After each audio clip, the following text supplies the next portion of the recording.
Hello friends आंभे माने एबे सीटी एग्जाम रे लाइफ साइंस रो आसुथिबा किछि सिलेक्टेड क्वेश्चन डिस्कशन करिवु जहाँकि आपण मानक पई बहुत इंपोर्टेंट। आपण माने जदि सीटी पई सीरियसली प्रिपेयर होचंदी ताहाले वीडियो को प्रथम रो शेष पर्यंत देखंतु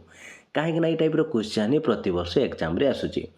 एवं आपण मानक ए वीडियो रे आपण को एक स्पेशल क्लास विषय रे कहिबी जेउथरे आपण माने जॉइन हे 100% सक्सेस पाई परिबे व आपण टीचर हेबा स्वप्न को मध्य पूर्ण करि परिबे।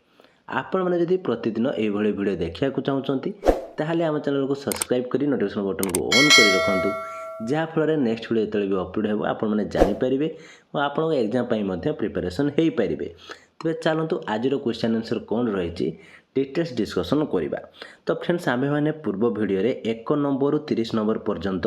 समस्त क्वेश्चन डिस्कसन कर सारीचु। तो ये आम 31 नंबर पाखर बाकी क्वेश्चन डिस्कसन करूँ। आपड़ जब वीडियो को देखी ना ताहले डिस्क्रिप्शन तार लिंक दी जाइए आपड़ से क्लिक कर देखिपारे। तेज चलतु नेक्स्ट क्वेश्चन कौन रही आज देखा जहाँकि फास्ट क्वेश्चन केतोटी आमिनो अम्ल आमे खाद्य माध्यम पाऊ 20टी 12टी 8टी 1टी राइट आंसर होउची ऑप्शन सी 8टी। किए सरलतम श्वेतसार glucose maltose sucrose starch right answer glucose. क्यों श्वेतसारटी महू चीनी और गुड़रू मिलता है glucose maltose lactose cellulose right answer maltose. शरीर में फैटी एसिड और आमिनो एसिड संश्लेषण रे किए साहाय्य करे श्वेतसार पुष्टिसार स्नेहसार जीवसार राइट आंसर होउची श्वेतसार। केउटी जल रे द्रवणीय vitamin A vitamin D vitamin C vitamin K right answer vitamin C. केउटी कैल्शियम लवणर कार्य नुहे हाड़ और दांतर गठन रक्त जमाट बांधिबा मांसपेशी और हृत्पिंडर संकोचन हिमोग्लोबिन गठन राइट आंसर हिमोग्लोबिन गठन जहाँकि ऑप्शन डी। ब्रुकोक रे कार्यकारिता केउं लवण अभाव रे प्रभावित हुए फॉस्फोरस पोटासियम लौह सल्फर तो राइट आंसर होउची पोटासियम। शरीर मध्य विषाक्त पदार्थ को दूर करिबारे केउं खनिज लवण साहाय्य करे सल्फर तंबा दस्ता लौह राइट आंसर होउची sulphur.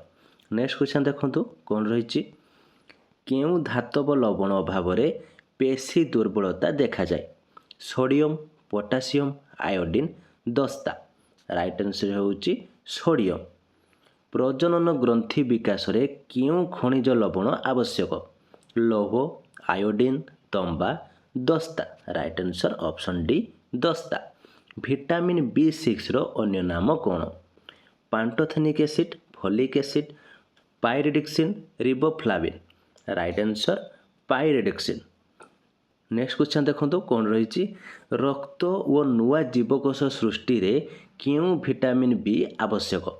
B8 B9 B12 B7 right answer B9।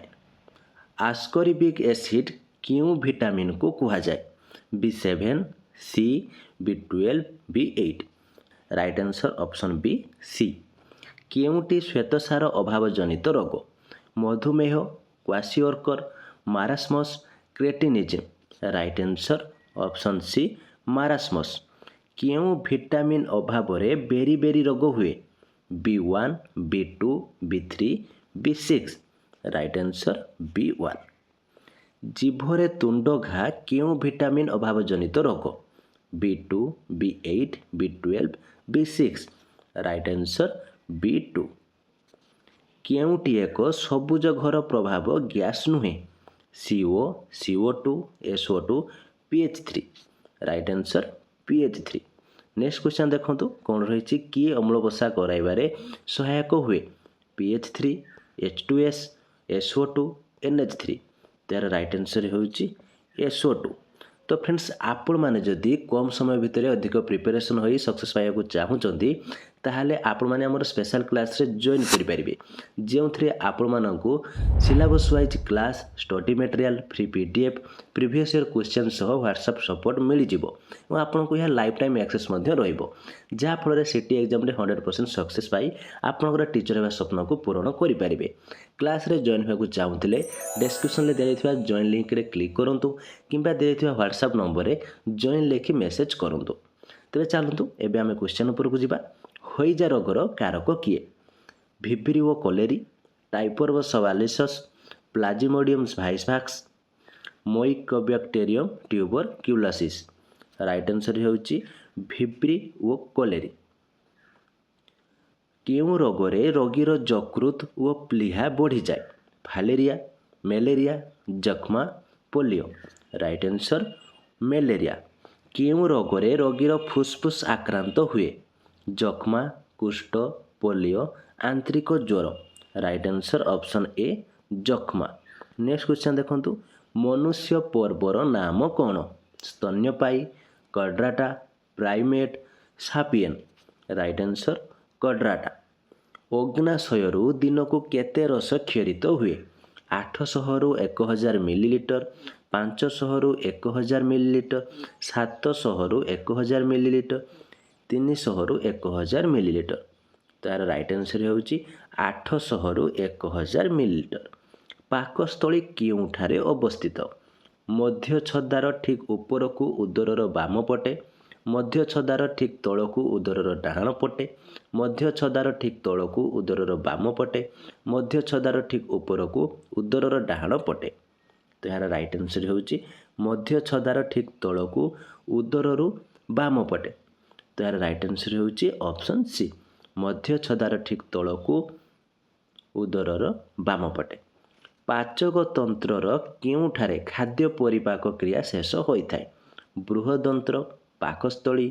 यकृत क्षुद्रांत यार राइट आंसर होउची क्षुद्रांत श्वसन संस्थानर केउटी संपृक्त अंश नुहे नासापथ ग्रहणी श्वासनली श्वासनलिका राइट आंसर ऑप्शन बी ग्रहणी नेक्स्ट क्वेश्चन देखंतु कोन रहिची कोटरिका वायु रे थिबा अम्लजान केउ प्रक्रिया द्वारा रक्त को जाई थाई विसरण परिवहन विकिरण परिश्रवण राइट आंसर विसरण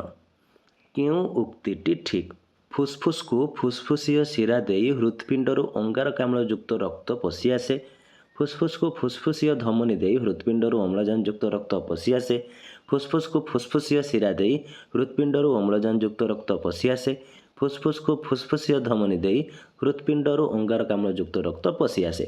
तार राइट आंसर होउची फुसफुस को फुसफुसीय धमनी देई हृत्पिंडर अंगारकाम्ल युक्त रक्त पशि आसे जहा कि ऑप्शन डी होउची राइट आंसर नेक्स्ट क्वेश्चन देखंतु निश्वास वायु रे अम्लजान और अंगारकाम्ल केते प्रतिशत थाए 15% और 10% 15% और 5% 5% और 15% 10% और 15% तार राइट आंसर होउची 15% और 5% मूत्र सारणीर दैर्घ्य केते 30 रु 35 सेंटीमीटर 35 रु 40 सेंटीमीटर 25 रु 30 सेंटीमीटर 20 रु 25 सेंटीमीटर तार राइट आंसर होउची 30 रु 35 सेंटीमीटर तो फ्रेंड्स आहरी मध्य बहुत गुड़े क्वेश्चन रही जहाँकि आम नेक्स्ट क्लास रे डिस्कसन करूँ तो आज जहाँ भी आम क्लास कलु आप पुणी थे आउे भिडियो देखी दिंतु और समस्त क्वेश्चन को आउ थे प्राक्टिस कर दिंतु तो ये थी आज क्लासटी केमती लगला मुझे किसी डाउट थाए कमेंट बॉक्स निश्चित भाव जनातु भिडियो भल लगी लाइक और शेयर करूँ और आपंक सांगसाथी जब सिटी प्रिपेयर होती से शेयर करूँ जहाँफल से निजक एग्जाम प्रिपेरेसन करेंगे आप आम चैनल नुआ अच्छा आम चैनल को सब्सक्राइब कर नोटिफिकेशन बटन को ऑन कर रखुद जहाँफल जो आम चैनल वीडियो अपडेट हो आपने सर्वप्रथम जानीपारे और आपड़ आम स्पेशल क्लास रे जॉइन करने चाहूँगी ताले डिस्क्रिप्शन में जॉइन लिंक दी जाइए कि व्हाट्सएप नंबर में आमको जॉइन लेके मेसेज करेंगे तो आज ये थैंक यू।